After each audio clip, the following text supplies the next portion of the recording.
भगवती सती के योगाग्नि में जलकर भस्म हो जाने का समाचार शिवगणों ने भगवान शिव को सुनाया। शिवगणों ने कहा, महेश्वर, दक्ष बड़ा ही दुरात्मा और घमंडी है। उसने वहां पहुंचने पर देवी सती का अपमान किया। उस दुष्ट ने यज्ञ में आपका भाग नहीं दिया। प्रभो, यज्ञ में आपका भाग न देखकर सती देवी क्रोधित हो उठी और पिता दक्ष की निंदा करते हुए उन्होंने योग अग्नि द्वारा अपने शरीर को जलाकर भस्म कर डाला। हम लोग दक्ष पर कुपित होकर यज्ञ को नष्ट भ्रष्ट करने लगे, परंतु भृगु के मंत्र बल का हम सामना न कर सके। महाप्रभु, दक्ष तथा उसके सहयोगियों ने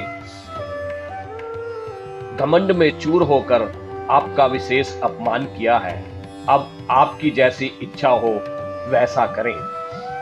अपने गणों से यह सुनकर उस समय भगवान रुद्र का शरीर क्रोध से जल उठा। लोक संहारकारी रुद्र ने अपने सिर से एक जटा उखाड़ी और रोषपूर्वक उसे पर्वत पर पटक दिया। उस जटा के दो टुकड़े हो गए तथा महाभयंकर शब्द हुआ। जटा के एक भाग से महाबली वीरभद्र प्रकट हुए। वह देखने में प्रलय अग्नि के समान जान पड़ते थे। उनका शरीर बहुत ऊंचा तथा उनकी 1000 भुजाएं थी। जटा के दूसरे भाग से महाकाली प्रकट हुई, जो अत्यंत विकराल दिखाई पड़ती थी। वीरभद्र ने भगवान शिव को प्रणाम करके कहा, महारुद्र, मुझे शीघ्र आज्ञा दीजिए। इस समय मुझे कौन सा कार्य करना होगा? आपकी कृपा से मैं आधे ही क्षण में सारे समुद्र को सुखा सकता हूँ तथा संपूर्ण पर्वतों को पीस सकता हूँ। महेश्वर, मैं एक ही क्षण में सारे ब्रह्मांड को भस्म कर सकता हूँ, जलाकर भस्म कर सकता हूँ। प्रभो, मेरे अंदर जो शक्ति है वह आपकी कृपा से ही प्राप्त हुई है। अतः आपने अभिष्ट कार्य के लिए मुझे शीघ्र आदेश दें। भगवान शंकर ने कहा, वीरभद्र, ब्रह्मा जी का पुत्र दक्ष बड़ा दुष्ट हो गया है। उस मूर्ख को बहुत घमंड हो गया है।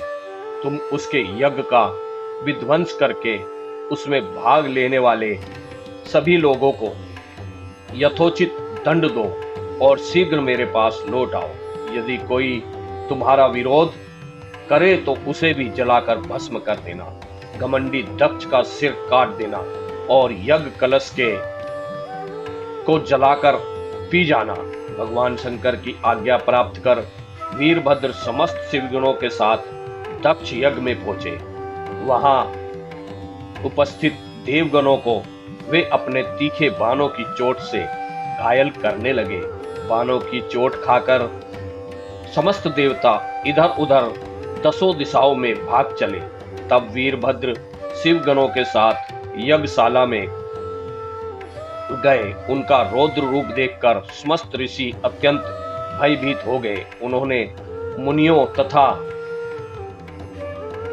देवताओं का अंग अंग भंग कर दिया। प्रतापी वीरभद्र ने भृगु को उठाकर पटक दिया तथा उनकी दाढ़ी मूछ नोच ली। उन्होंने पूषा के दांत उखाड़ लिए, क्योंकि जब दक्ष महादेव जी को गालियां दे रहे थे उस समय पूषा दांत दिखाकर हंस रहे थे। नंदी भग को रोषपूर्वक पृथ्वी पर पटक दिया तथा उनकी आंखें फोड़ दी, क्योंकि जब दक्ष शिवजी को श्राप दे रहे थे उस समय भग आंखों के संकेत से उनका समर्थन कर रहे थे। वहां उपस्थित स्वाहा और स्वधा आदि देवियों की भी भारी दुर्दशा रुद्रगणों ने की। दक्ष भय के मारे भीतर छिप गए थे। वीरभद्र उनको बलपूर्वक बाहर घसीट लाए और उनके मस्तक पर उन्होंने तलवार का प्रहार किया।